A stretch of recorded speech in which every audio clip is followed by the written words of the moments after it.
Alright so यार, बात करें जावास्क्रिप्ट इंटरव्यू क्विज सीरीज की, तो इसके अंदर हमने अभी तक काफ़ी नई नई चीज़ें एक्सप्लेन करी हैं। हम लोगों ने काफ़ी क्वेश्चंस को सॉर्ट किए हैं, काफ़ी क्वेश्चंस को सॉल्व किए हैं इनफैक्ट, ठीक है। और अभी तक आप लोगों ने इस प्लेलिस्ट को चेकआउट नहीं किया है, आई मीन इसको बुक मार्क करके सेव भी नहीं किया, तो काइंडली कर लेना, काफ़ी इंपॉर्टेंट है इंटरव्यू के पॉइंट ऑफ व्यू से। आज हम लोग एक और टॉपिक पे बात करने वाले हैं डे 8 के अंदर, इसी सीरीज़ के अंदर, व्हाट इज़ मैप मेथड। आपको इंटरव्यू के अंदर क्वेश्चन किया जा सकता है कि यार मैप मेथड क्या होता है और कहाँ पे आप लोग इस चीज़ का यूज़ करोगे, इसका सिंटेक्स क्या होता है, और भी कोई क्वेश्चन किया जा सकता है इसके अंदर। तो आपको ये चीज़ें क्लियर होनी चाहिए, ठीक है। तो इस वीडियो का एंड ऑफ एंड आपको ये सारी चीज़ें क्लियर हो जाएंगी कि क्या होता है।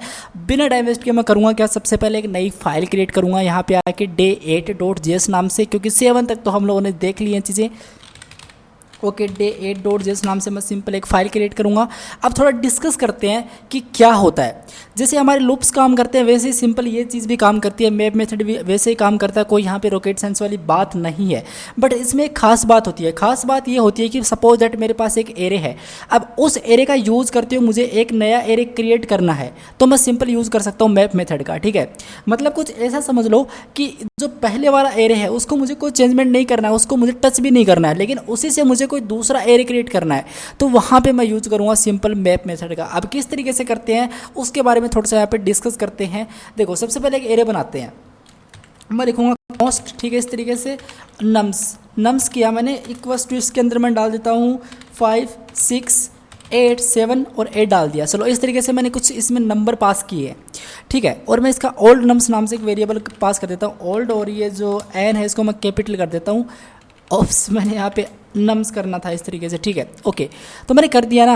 अब अगर मैं console.log करूँगा इस ओल्ड नम्स को, या सपोज दैट मुझे यहाँ पे इस ओनली 7 को एक्सेस करना है, तो मैं कैसे करता, मैं लिखता console.log, और ये जो मेरा ओल्ड नम्स है, ये जो मेरा ओल्ड नम्स है, इसके अंदर जाके 0 से स्टार्ट होता है हमारा एरे का इंडेक्स नंबर, तो 0 पे 5 है, 1 पे आपका 6 है, एंड 2 पे 7 है, तो मैं यहाँ पे लिखता 2, ठीक है, इस तरीके से। और मुझे क्या रिटर्न में मिलता, मुझे रिटर्न में मिलता 7। मैं आपको दिखाता हूँ, मैं सेव करता है इसको इस तरीके से, और नोड और इस वाली फाइल का नाम मैं रख के जैसे मैं इंटर मारता तो मुझे यहाँ पे मिलता 7। ये देखो, मुझे यहाँ पे 7 मिल रहा है। इस तरीके से हम लोग पुराने तरीके से एक्सेस करते, हम लोगों ने लूप का यूज़ किया, उस तरीके से भी हम लोग उसको एक्सेस कर सकते हैं। लेकिन क्या हम लोग मैप मेथड से इसको एक्सेस कर सकते हैं, इससे सारे आइटम्स को एक ही बार में? हम लोग डेफिनेटली कर सकते हैं। अगर मुझे ये तरीका अपनाना हो तो इसको तो गाइज मुझे बार बार लिखना पड़ेगा।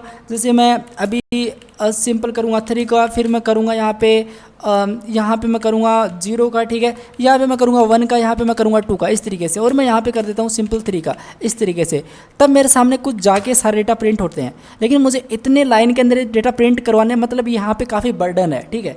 तो इसको सॉर्ट आउट करने के लिए मैं करूँगा क्या, इसको सॉर्ट आउट करने के लिए मैं यहाँ पे यूज़ कर सकता हूँ मैप मेथड का। मैं लूप का भी यूज़ कर सकता हूँ, ऐसी बात नहीं है, लेकिन मैप मेथड भी काफ़ी इंपॉर्टेंट है समझना हमारे लिए कि किस तरीके से काम करता है। मैप मेथड का सिंटेक्स क्या होता है, सबसे पहले आप लोग लिखोगे वो एरे हमारा ओल्ड नेम्स है, ठीक है, इस तरीके से। और अब हम लोग लिखेंगे सिंपल मैप, इस तरीके से। अब जैसे मैंने मैप लिखा और मैंने ग्रुपिंग ऑपरेटर लगाया, तो मेरे सामने जो VS कोड है, जो हम सॉफ्टवेयर पे काम कर रहे हैं, वो VS कोड एक विंडो पॉपअप होकर मुझे दिखाई देती है। उसके अंदर देखो, मुझे सिंटेक्स बोल रहा है, सबसे पहले आप लोग कॉल बैक फंक्शन लिखोगे। कॉल बैक फंक्शन के अंदर सबसे पहले आप लोग वैल्यू डालोगे, 3 आर्गुमेंट्स इसके अंदर जाएंगे, वैल्यू होगी, उसके बाद में आपका इंडेक्स होगा, उसके बाद में एरे होगा, ठीक है। ये जो इंडेक्स और ये जो एरे है ये ऑप्शनल के अंदर होते हैं, लेकिन जो आप वैल्यू है तो आप लोग को रिक्वायरमेंट है इसकी, तो आपको डालनी ही पड़ेगी। तो मैं क्या करूँगा, सबसे पहले कॉल बैक फंक्शन यहाँ पे डालूंगा। मैं यहाँ पे इस तरीके से फैट एरो फंक्शन का यूज़ कर सकता हूँ। बाय द वे गाइस, मैं आपको एक चीज़ बता देता हूँ कि जो मैप मेथड है इसको इंट्रोड्यूस करवाया गया था, जो हमारे मॉडर्न जावास्क्रिप्ट है, आई मीन इक्मा स्क्रिप्ट है, इसके अंदर इसको इंट्रोड्यूस करवाया गया था, ठीक है। और जो मेरा फैट एरो फंक्शन भी जिसका मैंने यूज़ किया, कुछ इस तरीके से मैंने फंक्शन लिखा है कि इसको भी इंट्रोड्यूस करवाया गया था बेसिकली इक्मा स्क्रिप्ट के अंदर, आई मीन मॉडर्न जावास्क्रिप्ट के अंदर, ठीक है। ओके, तो अब मैं क्या करूँगा, सबसे पहले इसके अंदर एक वैल्यू डालूंगा, सपोज दैट मेरी वैल्यू इस तरीके से, ठीक है। और अगर मैं console.log ये वैल्यू करता हूँ, बस इतना करता हूँ मैं, ठीक है। ये बेसिकली एक ही लाइन है, ये कहने का सिंपल सा मतलब है एक ही लाइन है। मैं आपको दिखाऊँ ना, तो इसको मैं कुछ इस तरीके से एक लाइन के अंदर भी कर सकता हूँ। सेव करूँगा, मुझे जहाँ पे इतना कुछ लिखना पड़ रहा था, अब मैंने एक लाइन के अंदर कर दिया। मैं सेव करूँगा इसको, और मैं यहाँ पे आके इस वाली फाइल को रन करूँगा। सो 3 2 1, एक्सीलेंट। ये देखो मुझे सारी चीज़ें जो मुझे पहले के केस में मिली थी वो मुझे यहाँ पे इस तरीके से मैं एक्सेस कर सकता हूँ उनको सभी को, ठीक है। तो एक खास बात होती है इसकी। और फॉर लूप के अंदर भी मुझे 2-3 सिंटेक्स तो लिखने पड़ते हैं, लेकिन बेसिकली मैप मेथड के अंदर मुझे इतना ही काम है, ठीक है। ओके, ये पहला एक सिंपल सा एग्जाम्पल था। अब हम लोग करेंगे क्या, अब सपोज दैट ऐसा मान लो कि मैं मैप मेथड का यूज़ करते हुए मुझे इस एरे से एक दूसरा एरे बनाना है, और मैं क्या करूँगा, मैं ऐसा करूँगा कि इस एरे के हर एक एलिमेंट्स को मैं मल्टीप्लाई करना चाहता हूँ 10 से, और जो रिजल्ट में आए उसको मुझे एज ए एरे के अंदर पास करना है। तो वो मैं किस तरीके से कर सकता हूँ उसके बारे में थोड़ा डिस्कस यहाँ पे करते हैं। तो देखो मैं क्या करूँगा, मैं सबसे पहले ऐसा करूँगा, मैं ओल्ड नम्स लिखूँगा, ठीक है। मैं लिखूँगा मैप, आपको सिंटेक्स तो क्लियर हो चुका है इसका, मैप इस तरीके से। और इसके अंदर मैं सबसे पहले एक फंक्शन डाल दूंगा, मैं डाल दूंगा मल्टी, इस तरीके से मल्टीप्लाई डाल देते हैं इस तरीके से। चलो मैंने मल्टीप्लाई नाम से एक फंक्शन यहाँ पे पास कर दिया इस मैप के अंदर। अब इस फंक्शन को मैं यहाँ पे डिफाइन करूँगा, मैं लिखूँगा फंक्शन मल्टीप्लाई इस तरीके से, और इसके अंदर मैं डाल दूंगा सिंपल सा नम इस तरीके से, मतलब इसमें वो नंबर सेट होंगे। मैं अगर कंसोल डॉट लॉग मारूँ, मैं लिख दूँ ये जो भी नम है, अब ये नम है ना, ये नम, अब ये नम है, ये बेसिकली एक्सेस कर सकता है आपकी इन वैल्यू को। आपको मैं एक बार करता हूँ क्या हूँ, आपको मैं कंसोल डॉट लॉग करा के दिखाता हूँ इस नम को। इस नम के अंदर ये जो भी एलिमेंट्स है वो आ चुके हैं। सेव करता हूँ मैं इसको और आपको दिखाता हूँ। ये आप लोग देख सकते हो 5, 6, 7, 8 मुझे यहाँ पे प्रिंट हो रहे हैं।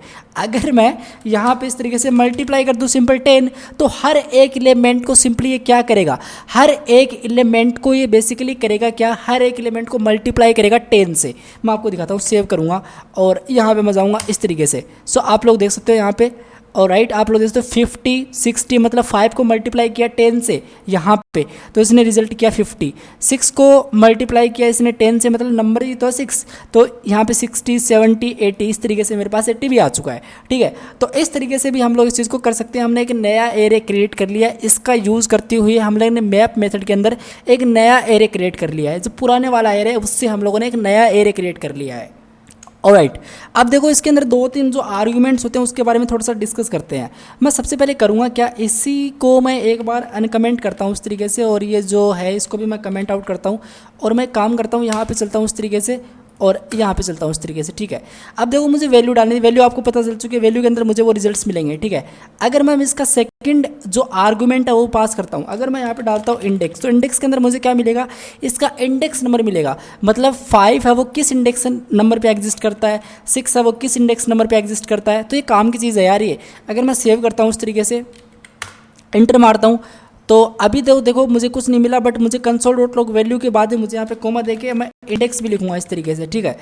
और मैं यहाँ पे काम करता हूँ, मैं टेम्पलेट लिटल्स का यूज़ कर सकता हूँ इस तरीके से। मैं लिख सकता हूँ टेम्पलेट लिटल्स, मैं लिख सकता हूँ सिंपली वैल्यू इज की, वैल्यू पेयर भी हम लोग यहाँ पे कर सकते हैं। आई थिंक मैं यहाँ पे डाल सकता हूँ की, ठीक है, इस तरीके से की, और की के बाद में मैं सिंपल यहाँ पे डाल सकता हूँ इंडेक्स, ठीक है। और मैं यहाँ पे डाल सकता हूँ की, और मैं यहाँ पे डाल सकता हूँ इस तरीके से, और वैल्यू इस तरीके से, ठीक है। और मैं यहाँ पे वैल्यू के अंदर सिंपल डॉलर सिंबल का यूज़ करते हुए यहाँ पे मैं डाल दूंगा मेरी वैल्यू, जो वैल्यू मेरी आ रही है सिंपल यहाँ से, ये वैल्यू मैंने यहाँ पे पास कर दी। जो मेरा की थी, जो मेरा इंडेक्स था वो मैंने, ये जो इंडेक्स है इसको मैंने यहाँ पे पास कर दिया, सेव किया, ठीक है। एंटर मारूंगा, ये देखो की 0 एंड और वैल्यू 5, की 1 और वैल्यू 6, की 2 और वैल्यू 7, की 3 एंड वैल्यू 8। तो इस तरीके से मेरे पास ये चीज़ें शो हो रही है। सो नाउ आपको ये क्लियर हो चुकी है। अब थोड़ा सा एडवांस चलते हैं। हम लोग एक array of an object create करते हैं और उससे हम लोग समझते हैं किस तरीके से प्रिंट आउट होनी है, ठीक है। तो मैं जल्दी से एक एरे ऑफ एन ऑब्जेक्ट बना लेता हूँ। ऑलराइट, सो आप लोग देख सकते हो मैंने एक array of an object create कर लिया, मतलब एक नेम्स नाम से एरे, इसके अंदर सिंपल ऑब्जेक्ट्स रखे हुए हैं, मतलब फर्स्ट नेम का ये है, लास्ट नेम का ये है, इस तरीके से मैंने बना रखे हैं। अब हमको इनको एक्सेस करना हो तो काफ़ी टाइम लगता है, लेकिन मैप मेथड से हम लोग इस चीज़ को एक्सेस कैसे कर सकते हैं बात करते हैं। देखो अगर मैं यहाँ पे लिखूँ, सबसे पहले इसका सिंटेक्स आपको क्लियर है, आपको लिखना पड़ेगा एरे। तो एरे क्या है, एरे हमारा नेम्स है, इसके अंदर मैं लिखूँगा डॉट मैप इस तरीके से। इसके अंदर मैं simple call by back function यहाँ पे, कॉल बैक फंक्शन यहाँ पे मैं डाल दूंगा इस तरीके से। इसके अंदर सिंपल हमारी वैल्यू पास कर दूंगा मैं। अभी के लिए मुझे इंडेक्स और एरे नहीं चाहिए, मैं डायरेक्टली इसमें वैल्यू पास कर रहा हूँ इस तरीके से, ठीक है। आपको 3 आर्गुमेंट डालने होते हैं, value, first value, second is index and third is आपका सिंपल एरे आर। मतलब जो एरे, मतलब आपके सामने काफ़ी एरे हैं लेकिन कोई आइडिया नहीं कि कौन से एरे पे आप लोग काम कर रहे हो, तो उसको देखने के लिए आप लोग सिंपली इस आर्गुमेंट का यूज़ करते हो। बहुत ही कम यूज़ होता है, बट आप लोग कर सकते हो ऐसा, ठीक है। अब देखो मैं आपको दिखाता हूँ console.log, इस तरीके से मैं टेम्पलेट लेटर्स का यूज़ करते हुए मैं यहाँ पे डालूंगा माई फर्स्ट नेम इज़, ठीक है, और मेरा फर्स्ट नेम क्या है, इस तरीके से मैं सिंपल डॉलर सिंबल का यूज़ करके यहाँ पे ये जो मेरी वैल्यू है, ये जो मेरी वैल्यू है इसके अंदर सारे डेटा आ चुके हैं। अब अगर मैं वैल्यू डॉट एफ नेम करूँगा ना, तो आप लोग के सामने जो भी जितने भी एफ नेम है, तो इस तरीके से माई फर्स्ट नेम इज़ अंकित, अमित, अरुण, इस तरीके से मेरे सामने आज दिखाई देगा। इंटर माई ओक्स, मुझे यहाँ पे नोड एंड मुझे डे 8 रन करना पड़ेगा अगेन, क्योंकि मेरे फाइल का नाम है। इंटर मारूंगा, ये देखो my first name is Ankit, my first name is Amit, my first name is Arun, ठीक है। इसी के साथ मैं यहाँ पे डाल सकता हूँ my and last name is, and last name is, इस तरीके से, और मैं डॉलर सिंबल का यूज़ करते हुए यहाँ पे डाल दूंगा simple value dot last name. मैं यहाँ पे पास कर दूंगा वैल्यू डॉट लास्ट नेम। इसके अंदर आपके फर्स्ट नेम भी आ चुके हैं, इसके अंदर आपके सिंपल लास्ट नेम भी आ चुके हैं।